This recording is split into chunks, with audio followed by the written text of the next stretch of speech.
बंदी छोड़ कबीर परमेश्वर जी की असीम कृपा से आप जी सत्संग में पहुंच पाए हो। पुण्यात्मा है वो जिनको ये तत्व ज्ञान सुनने को मिल रहा है।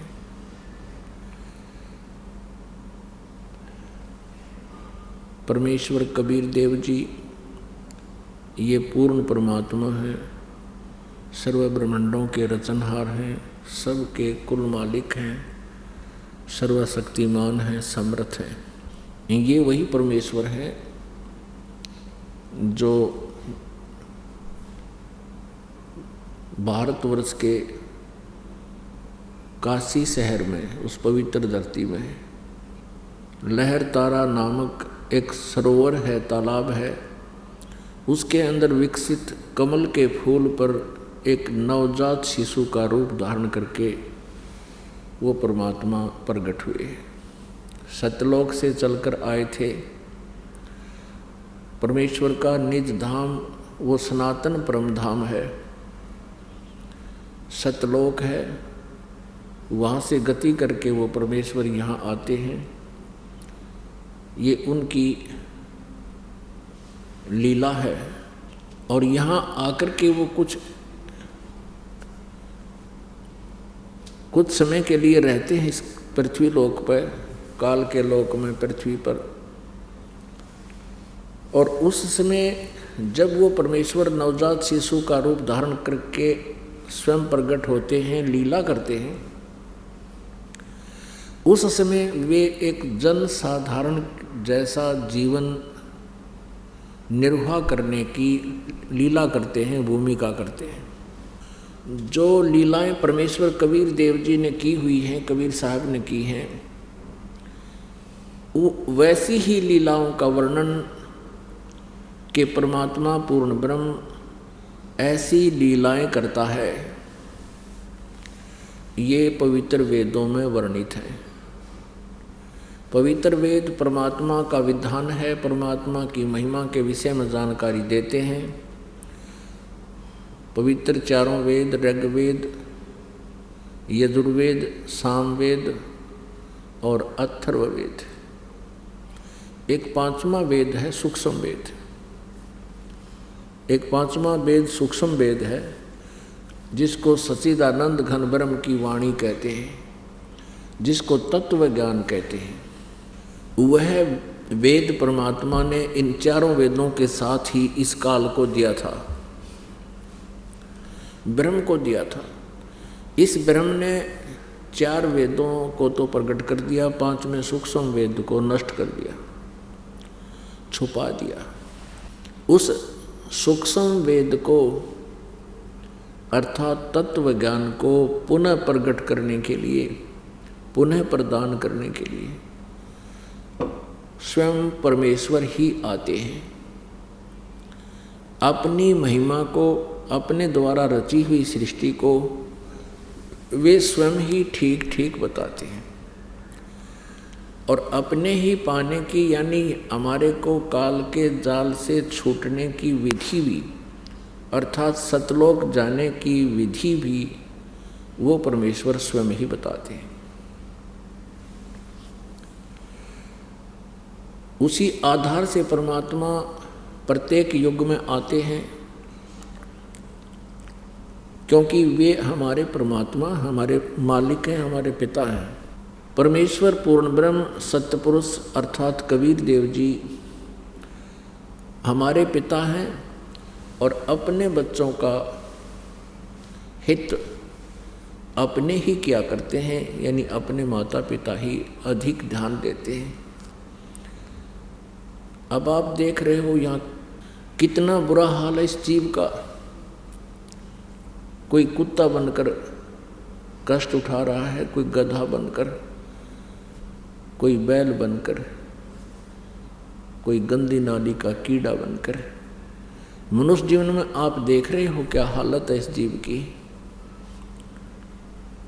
पुण्यात्मा, यदि परमात्मा की कुछ भूल पड़े तो किसी सरकारी हॉस्पिटल में, मेडिकल में एक चक्कर लगा लिया करो। और वहाँ देख के क्या हाहाकार मचा हुआ है। किसी को कोई कष्ट है, किसी को कोई कष्ट है, किसी का कोई रोग है, किसी का कुछ हो रहा है, कोई तड़फ रहे हैं। और शेष आप देख रहे हो अपने जीवन में, किसी को कोई कष्ट है, किसी को कोई टेंशन है, या कोई प्राणी सुखी नहीं है। परमात्मा कबीर जी हमें याद दिलाते हैं कि इस झूठे सुख को सुख कहे, ये मान रहा मनमोद, भाई सकल जबीना काल का, कुछ मुख में कुछ गोद है। परमेश्वर हमें याद दिलाते हैं कि मानुष जन्म पाके जय नहीं रटे हरि नाम, और जैसे कुआ जल बिना फिर बनवाया क्या का। अपुण्यात्माओं, परमात्मा हमें ये याद दिलाना चाहते हैं कि तुम जिस लोक में रह रहे हो ये तुम्हारा अपना स्थान नहीं है, और जिसको तुम अपना भगवान मान रहे हो, स्वामी मानते हो काल को, ये तुम्हारा स्वामी नहीं है, ये तुम्हारा हमदर्द नहीं है, ये तुम्हारा शत्रु है, और तुम इस शत्रु को मित्र मान रहे हो। अपुण्यात्माओं, यहाँ जो दशा जीव की है, प्रत्येक प्राणी कितना कष्ट उठा रहा है, किसी को चैन नहीं, सपने में भी चैन नहीं इस प्राणी को, चाहे प्रधानमंत्री बना हो किसी देश का। और आम व्यक्ति का तो कहना ही क्या है, क्योंकि हम राजा को ज़्यादा सुखी मानते हैं। कोई भी प्राणी इस पृथ्वी पर सुखी नहीं है, लेकिन इस झूठे सुख को ही हमने सुख मान लिया। तो ये कारण क्या है? परमात्मा को दयालु कहते हैं, और यदि परमात्मा दयालु है तो ऐसे कर, ऐसे जुल्म जो आज जीव पर हो रहे हैं, तो ये दयालु परमात्मा की डेफिनेशन समाप्त हो जाती है। जो हमारा पिता है, हमारा अपना है, वो कबीर देव है, और उसका लोक सतलोक है। हम वहाँ रहते थे, वहाँ कोई कष्ट नहीं था, ना मृत्यु थी, ना बुढ़ापा था, कोई अंग भंग नहीं होता था, और वहाँ किसी प्रकार का राग द्वेष नहीं, ना कोई भाई बंटवारा है। परमात्मा के दरबार में किसी वस्तु की कमी नहीं, अभाव नहीं। सदाबहार वृक्ष हैं, सदाबहार पेड़ पौधे हैं, वहाँ का सब अमृत आहार है, वहाँ का जल भी अमृत है। जैसे पवित्र गंगा जी, पवित्र गंगा का जो जल है ये सतलोक से आया हुआ है। ये एक एग्जाम्पल है आप जी के लिए कि ये जल आप कहीं रख लो, कितने दिन तक रख लो, ये कभी खराब नहीं होता। और ये गंगा सतलोक से आई, ये विष्णु जी के धाम में, उसके बाद फिर भगवान शिव जी के धाम में, और शिव जी के धाम से फिर यहाँ पर आई है। तो इससे आप अंदाज़ा लगा सकते हो कि उस लोक में ऐसे दूधों के सरोवर भरे हैं, समुद्र हैं, क्षीर समुद्र, दूधों के सरोवर भरे हैं, समुद्र भरे हैं, वो खराब नहीं होता दूध। और फलदार वृक्ष हैं, वहाँ ऐसा ही जीवन है जैसा आप यहाँ मनुष्य शरीर है, ऐसा ही मानव शरीर आपको वहाँ मिलेगा। आपका वहाँ शरीर जो है 16 सूर्य जितनी रोशनी वाला नूरी होगा, उसका इतना सुंदर नूर होगा जैसे 16 सूर्य का प्रकाश हो, पर गर्मी ना हो उसमें। और परमात्मा पूर्ण ब्रह्म का वहाँ भी मनुष्य जैसा ही शरीर है, पर उसकी उनका तेज बहुत अधिक है। एक रोमकूप में, एक रोमकूप में करोड़ सूर्य मिला दे, करोड़ चंद्रमा। तो भी परमात्मा के एक रोमकूप की रोशनी अधिक है। इतना नूरी शरीर है परमेश्वर का, पूर्ण ब्रह्म का, सत्य पुरुष का, कबीर देव का। तो पुण्यात्मा, हमने यहाँ से तो मरना पड़ेगा, ये तो कोई माने या ना माने, यहाँ से मृत्यु अवश्य होगी। एक विचार करना कि आपकी यहाँ मृत्यु होगी, और जिस वस्तु को, जिस परिवार को आप अपना मानकर यहाँ सेट हो गए हो, आप स्थित हैं, आप निश्चिंत हुए बैठे हो, आपकी मृत्यु के उपरांत ये आपका परिवार आपका नहीं है। हो सकता है संस्कारवश आपकी मृत्यु के उपरांत आपका पुनर्जन्म नाइजीरिया में हो जाए। एक देश है नाइजीरिया, जहाँ काले काले से और इसे दूसरी टाइप का आहार, वहाँ बोली भी और तरह की, क्योंकि हमारे संस्कार रले मिले हैं। जब सतयुग प्रारंभ होता है उसमें कोई मजहब धर्म नहीं होता। अभी भी द्वापर तक भी कोई अलग धर्म नहीं थे।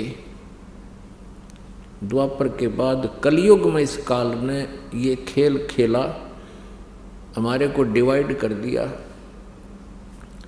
तो आज कोई मुसलमान बना है तो वो हिंदू को अच्छा नहीं मानता, यानी धार्मिक आधार से, और हिंदू हैं वो मुसलमानों को अच्छा नहीं मानते धार्मिक आधार से। और हम अपने अपने धर्म में और अपने ही ग्रुप में सर्वोत्तम मानते हैं अपने आप को। तो आज कोई हिंदू है, मृत्यु के उपरांत वो मुसलमान के घर जन्म ले सकता है। आज कोई मुसलमान है तो मृत्यु के उपरांत वो हिंदू के घर में जन्म ले सकता है। परमात्मा का विधान है, कोई मानने चाहे ना माने। तो कहने का भाव ये है कि यहाँ से जिसको आज आप अपना मान बैठे हो, ये आपका नहीं है, ये आपने मानना पड़ेगा। तो ये सोच लो कि जब तक हम यहाँ हैं तब तक तो अपना है। इसमें एक ऐसे समझ लो कि हम एक रेल के कंपार्टमेंट में बैठे हैं और हम सफ़र कर रहे हैं। जो अच्छी आत्माएं होती हैं तो वहाँ एक बहुत प्यार से रहते हैं, और जैसे कोई वृद्ध है, कोई रोगी है, कोई बहन है, तो उनको किसी वस्तु की आवश्यकता होती है और ट्रेन रुकती है किसी स्टेशन पर थोड़ी देर के लिए, तो किसी से कुछ प्रार्थना करते हैं वृद्ध या रोगी, तो तुरंत वह बैठे कंपार्टमेंट में उनकी पूरी सेवा करते हैं। भागकर कोई फल लाना है, कोई चाय लानी है, अर्थात एक बहुत ही अच्छे शिष्टाचार से रहते हैं। और जिनका जहाँ स्टेशन आता है वो उतर कर चले जाते हैं। तो हमने इस प्रकार समझ कर रहना पड़ेगा यहाँ पर कि जब तक हमारा स्टेशन नहीं आता तब तक हम इसी कंपार्टमेंट में रहें और प्यार के साथ रहें, हमदर्दी जताएं, हैं। जैसे भी एक परिवार हमारे कंपार्टमेंट समझ लो, एक डिब्बा। लेकिन बुद्धिमान व्यक्ति को इतना ज्ञान अवश्य रहेगा कि ये मेरा नहीं है। तो फिर हमने आगे का जो ध्यान करना है, भी कहाँ जाना है। जैसे कोई व्यक्ति अपने घर से चलता है और कहीं उसने जाना है दूसरे शहर में, जाने से पहले वो अपना ठिकाना निश्चित करता है। चाहे वो ये भी सोच कर चले कि वहाँ मैं कोई धर्मशाला या होटल में कमरा लेकर रह लूँगा, तो अवश्य कोई निश्चित करके चलता है, पूरा टूर प्रोग्राम बनाता है। परमात्मा कहते हैं तुम जब संसार छोड़कर जाओगे, तुमने कहीं कोई ठिकाना सोचा है कि इसके बाद तुम कहाँ स्टे करोगे, कहाँ विश्राम होगा तुम्हारा। ये भी एक बहुत भूल है हमारी। तो अब हम अपना ठिकाना बना कर चलेंगे और वो ठिकाना परमानेंट होगा। अब यहाँ से छूटने के बाद हम सतलोक जाएंगे। हमारी जो आशा है मृत्यु तो होगी, और जब रजा होगी दाता की, वो उनकी कृपा से ही हम शरीर छोड़ेंगे। वैसे काल का ही हमारे ऊपर कोई लेन देन नहीं रहा, उसका हमारा कोई अकाउंट नहीं है। लेकिन परमात्मा ये देखेंगे कि तुम इस जीवन में परमात्मा पाने योग्य भक्ति कर भी सकते हो कि नहीं, क्योंकि अब ये पीक टाइम आ गया भक्ति का, और आप जी को मनुष्य जीवन प्राप्त है, और इस परमेश्वर की भक्ति करने से कुछ दिन के बाद आपको घना सुख हो जाएगा, ये नकली सुख इस संसार का। फिर आप जी क्या करोगे, क्योंकि परमात्मा समर्थ है, ये साधना शास्त्र अनुकूल है, इसका बेनिफिट बहुत घना है। कुछ ही दिनों में आपके पास इतना धन हो जाएगा, इतना पैसा हो जाएगा, क्योंकि काल का यूँ भी जाल होगा कि घनी माया होगी तो भी ये फंसेगा। तो परमात्मा की भक्ति में आप आलस करने लग जाओगे, क्योंकि हम दुख में भगवान को घना याद करते हैं, और पुण्यात्मा जो सुख में भी भगवान को याद करते हैं, धन्य है वो, तो उनका तो कहना ही क्या है। लेकिन अमूमन ये होता है कि कुछ दिनों के बाद भूल पड़ने लग जाती है। परमात्मा बार बार कुछ थोड़े बहुत झटके भी देगा ताकि ये संभल जाए, लेकिन जब देखता है परमात्मा कि अब ये पटरी से उतर गई इसकी गाड़ी, तो उसकी मृत्यु करेगा प्रभु अपने सतर से। न काल का कोई ब्योत नहीं जो हमारे भगत की कोई मृत्यु कर दे। हाँ, दूसरा ये कारण हो सकता है, जो मर्यादा भंग कर देगा, भगवान के नियमों को तोड़ देगा, फिर भी काल का अटैक हो सकता है, होगा। तो फिर परमात्मा क्या करेगा, जैसे तुरंत उसको मानव जीवन देगा, और मानव जीवन अब ये परमात्मा का ये ज्ञान विस्फोट हो चुका है, पूरे विश्व में जाएगा। अब पुनर्जन्म होते ही उस पुण्यात्मा का सीधा यहीं प्रवेश होगा। हम देखते हैं छोटे छोटे नवजात बच्चे, कोई तनु का जी 11 दिन का है लड़की, आज सीधे यहीं लेकर आए हैं। अब वो प्यारी आत्मा बेटी कितनी पुण्यकर्मी है, उसकी आंखें भगवान के दरबार में खुली और सच्चे ज्ञान में खुली। नहीं तो ये बुढ़िया कर ना जाने कहाँ लिए धक्के खुआओ, उसमें जरा कुत्ते मुत्ते वह माथा टेकवाओ उस पुण्यात्मा का। तो ये एक शुभ संस्कार, और अच्छे प्राणी को मालिक अपने हिसाब से उसको जन्म और मृत्यु करेगा। अब